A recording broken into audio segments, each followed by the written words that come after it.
Ladies and gentlemen, boys and girls, children of all ages, welcome to Robert Sports Show. I'm your host, Robert. Alright, NASCAR Cup Series go bowling at the Glen. The 43rd time that the NASCAR Cup Series has gone to Watkins Glen there in the Finger Lake regions in New York. This is the first time in May. I know there's been a lot of issues up there with the rain and weather and whatnot. Now, if you look at the historical numbers, the amount of rainfall that average in April and May is basically the same as average in July and August. But unfortunately, the 8th wettest April in Watkins Glen history led to this year's issues with the camping and stuff. Definitely hate to see that. I know they announced next year, 2027, Watkins Glen will be in September. Assuming the second race of the chase, I'm assuming. But yeah, so let's get started on this year's race. 245.54 miles, 100 laps, 3 stages, 20, 30, and 50. And this is the first time that the Cup Series at Watkins Glen has not been 90 laps. We are race 12 of the 2026 season, 7-4 on the picks. So, in those 42 previous races at Watkins Glen, 10 times the winner came from the pole. 28 of 42 winners started top 5. In the Gen 7 era, which is 4 years, 3 of the 4 started second. The other one started 24th. 6 of the 8 in the stage race era of the winners have started in the top 3. 4th and 24th are the other 2. So even in the stage race era and before, Watkins Glen has always been a track of when you start up front, you finish up front, typically. As we had qualifying today, we have Shane Van Gisbergen on the pole. Outside front row is Michael McDowell, Austin Cindric, Ross Chastain, row 2, Connor Zilic, Joey Logano, row 3, Ryan Blaney, Christopher Bell, row 4, and Chase Briscoe, Ty Gibbs, row 5. The Hurricane Hocevar qualified 11th, next to AJ Allmendinger. Tyler Reddick is 15th. Bubba Wallace is 18th. Denny Hamlin is 20th. Kyle Busch is 21st. Todd Gilliland is 22nd. And then Kyle Larson, 23rd. The greatest race car driver in the world can qualify better than 23rd at Watkins Glen. Wow, that's crazy. Alright, now, in the Gen 7 era, in road courses, we've had 24 of them, including the 3 street courses. Shane Van Gisbergen leads the way with average finish of 7.15. He's been in 13 of those races, 6 wins. Chris Buescher, 9.66 with a win. Tyler Reddick, 10.08 with 4 wins. Chase Elliott, 10.30. Christopher Bell, 10.75 with 3 wins, or 2 wins, excuse me. Michael McDowell, 12.83 in a win. William Byron, 13.25 and 2 wins. AJ Allmendinger, 14.58 in a win. Now, if you look at the road courses minus the 3 street courses, so 21 road courses, Shane Van Gisbergen average finish of 5.1 with 4 wins. Seabell, 8.52 and 2 wins. Chris Buescher, 8.76 in a win. Chase Elliott, 9.85. Tyler Reddick, 9.95 and 4 wins. William Byron, 12.23 and 2 wins. Michael McDowell, 12.57 in a win. AJ Allmendinger, 13.76 in a win. Now, if you break that down even more to just the last couple seasons, I know the first couple years with this Gen 7 car, it took teams a little bit to figure it all out. Obviously, the further we get into it, the more they have figured out. So in the last 10 road course races, so 20, 24, 25, and then the one so far this year, Christopher Bell, best average finish of 4.3 and a win. Shane Van Gisbergen, 4.55 and 4 wins. Chris Buescher, 9.3 and a win. Chase Elliott, 9.5. Tyler Reddick, 10.0 and a win. Michael McDowell, 11.1. William Byron, 11.5 and a win. And AJ Allmendinger, 14.4.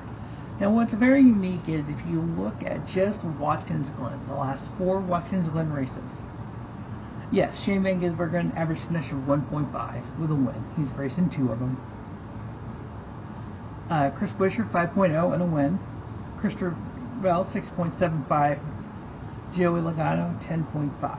Now, no other stat here is Joey in the top 8. Carson Hocevar, 10.5 in the last 4 races at Watkins Glen. So him qualifying 11th actually is on par. Zane Smith, 11.0. Daniel Suarez, 11.75. Tyler Reddick, 12.75. AJ Allmendinger, 13.25. And Ross Chastain, 13.25. Now, those same 4 races at Watkins Glen, if you look at the average running position, Shane Van Gisbergen, 4.82. Michael McDowell, 10.07. Chris Buescher, 11.26. William Byron, 11.93. C. Bell, 11.94. Joey Logano, 12.33. Chase Elliott, 14.49. Carson Hocevar, 14.5. And Austin Cindric, 16.29. I think we're going to see a little bit different of Watkins Glen that we've seen in the previous seasons. And I say that because in the stage racing era, since 2017, you've always had teams flip the stages. And what that means is they just pit with 2 laps to go, stay out at the end of the stage. Some people would stay out for points, and some people would pit to try to win. Now, if you look at points, we know how valuable points are, but Tyler Reddick's sitting there with 5 wins. We actually have 6 different winners so far in the 2026 season. So we get Tyler Reddick with 5 wins. Denny Hamlin second in points with a win, minus 109 from the lead. Chase Elliott with 2 wins, minus 117. Ryan Blaney a win, minus 155. Chris Buescher, minus 181. Carson Hocevar with a win, minus 193. Ty Gibbs, minus 196. Currently 8th in points is Kyle Larson. He is minus 208 from the lead, but plus 83 to the cut line. Brad Keselowski, plus 76 to the cut line. William Byron, plus 73. Bubba Wallace, plus 69. Christopher Bell, plus 56. Ryan Preece, plus 38. Daniel Suarez, plus 36. Austin Cindric, plus 13. Chase Briscoe, plus 7. Joey Logano, minus 7. Now, I think when you get to these drivers that are minus to the cut line, which is the top 16, you could see a few of these drivers taking a chance and maybe do the short pitting, forgo the stage points, train for that win. Ross Chastain, minus 26. Shane Van Gisbergen, minus 27. AJ Allmendinger, minus 43.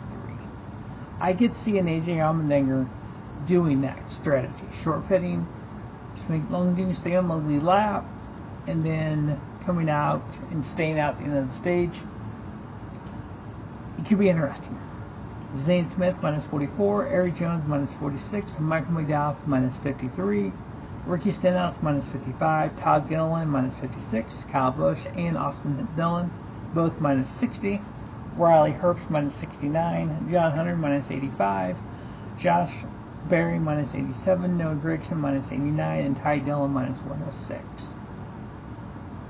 Now we have the Ryan Preece situation from last week with John Hunter, or with Ty Gibbs. We had the John Hunter and the Kyle Busch situation. I don't think either one of those is going to have a dust up here at Watkins Glen. I know Ryan Preece appealed his penalty, 25 points, $50,000, I think what it was, off my head. And he's supposed to have that appeal hearing. A lot of people think it'll get eliminated. I thought the new rules on the appeals process was they can modify, they can't eliminate. So we'll see where that goes. So yeah, we got a lot of storylines going into Watkins Glen. We have the weather.